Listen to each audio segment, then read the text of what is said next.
Bonsoir à tous, je vous en prie à notre chaîne. Good evening to you all. I extend a warm welcome to you this evening. I think you are so fine, even me, I'm praising the Lord. First of all, I remind you to subscribe, like, comment, and share our video to your friend. You have to inform your friend that our YouTube channel, Umukiza TV 01 and 02, we are studying French and Swahili. Every day, you have a new lesson. Chaque jour, nous avons une nouvelle leçon. Vous savez que la leçon précédente, nous avons vu comme tu peux conjuguer au présent de l'indicatif les verbes en premier groupe, les verbes en deuxième groupe. Maintenant, on va voir comme nous conjuguons tous les verbes en troisième groupe. Many verbs in this group, their endings are S pour je, S pour tu, T pour il ou elle in singular, O, N, S pour nous, E, Z pour vous, E, N, T pour il ou elle in plural. Here we have two verbs, faire et dire. Their endings, leurs terminaisons sont S pour je, S pour tu, T pour il ou elle, O, N, S pour nous, T, E, E, S pour vous, E, N, T pour il ou elle in plural. And you have the verbs ended by IAL. Their endings, leurs terminaisons sont E pour je, E, S pour tu, E pour il ou elle in singular, O, N, S pour nous, E, Z pour vous, E, N, T pour il ou elle. Aussi, nous avons les verbes qui sont terminés par D, R, E. Leurs terminaisons sont S pour je, S pour tu, D pour il ou elle, O, N, S pour nous, E, Z pour vous, E, N, T pour il ou elle in plural. Nous avons verbe pouvoir et vouloir. Their endings are X for je, X for tu, T for I ou elle, O, N, S pour for nous, I, Z pour for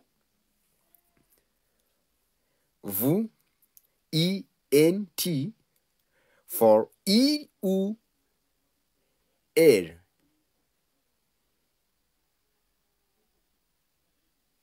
Here we conjugated different verbs. We are going to see how we conjugate verb in simple present tense, especially the verbs from third group. Les verbes en troisième groupe au présent de l'indicatif.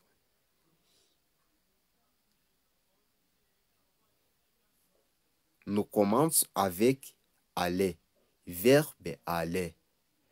Even though this verb is ended by EALA, is classified in a third group.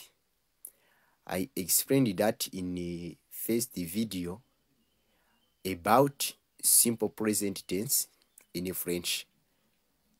This verb, you know, all the verbs ended by er are classified into first group except verbe aller. Verbe aller est classé en troisième groupe.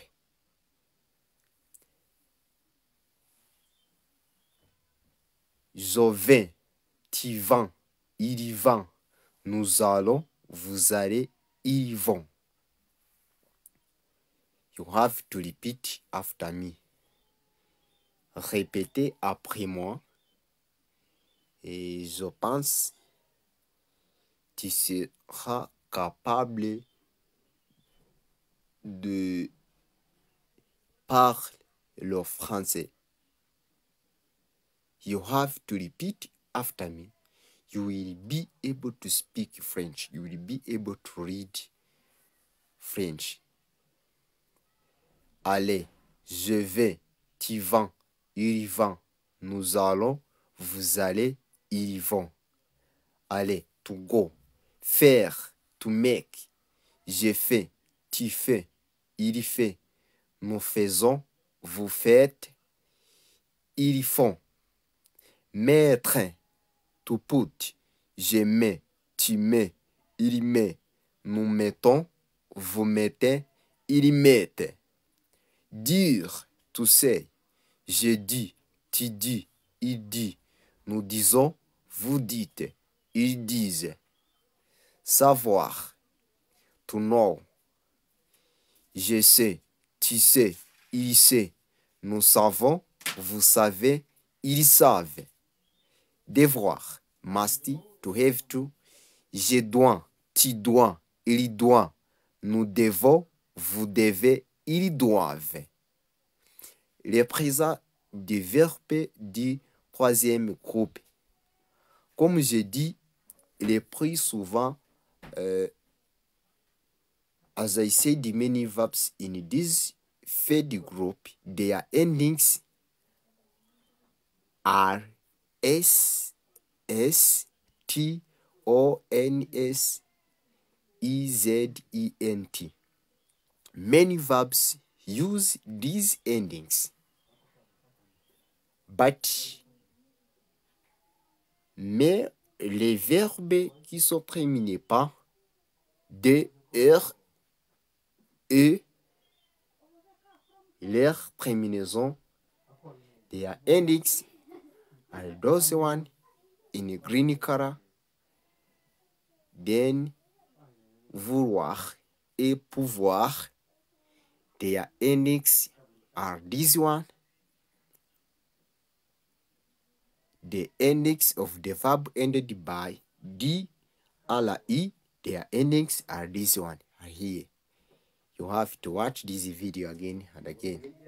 Before continue, I remind you to subscribe, like, comment, and share this video with your friend. You have to help your friend to speak French. You know, this life is asking us to speak different languages, especially foreign languages. Prendre. Nous avons verbe prendre. To take. Je prends. Tu prends. Il prend. Nous prenons. Vous prenez. Ils prennent. Vendre. To sell. Je vends. Tu vends. Il vend. Nous vendons. Vous vendez. Ils vendent. Vouloir. To want. Je vais. Tu vais. Il veut. Nous voulons. Vous voulez. Ils veulent. Pouvoir. Token. Je peux. Tu peux. Il peut. Nous pouvons. Vous pouvez. Ils peuvent. Voir. To see. Je vois. Tu vois. Il voit. Nous voyons. Vous voyez. Ils voient. Ouvrira. Ouvrira. To open. J'ouvre. Tu ouvres. Il ouvre. Nous ouvrons. Vous ouvrez. Ils ouvrent. This verb is conjugated as the verbs from first group. is what I said here, comme le verbe du premier groupe. Its endings are the same as to the verbs from first group. Aussi, nous avons verbe venir, venira, tenira. Je viens, tu viens, il vient, nous venons, vous venez, ils viennent. Partira, partira, to leave. Je pars, tu pars, il part, nous partons, vous partez, ils partent. Les verbes en te, i, Exemple, mentira, sentira. Their endings are those one. Avoir, j'ai, tu as, ira. Nous avons, vous avez, ils ont. Être, je suis, tu es, il est. Nous sommes, vous êtes, ils sont. Ils sont. To pronounce here for il in plural, verbe être, on dit ils sont. Mais pour avoir, on dit ils ont. The pronunciation here is totally different. Ils ont pour avoir, ils sont pour être. Merci beaucoup. Nous terminons ici la leçon d'aujourd'hui. We end here today's lesson. I ask you to watch this video again and again. Download this video and share this video with your friend. Thank you very much. Que Dieu vous bénisse.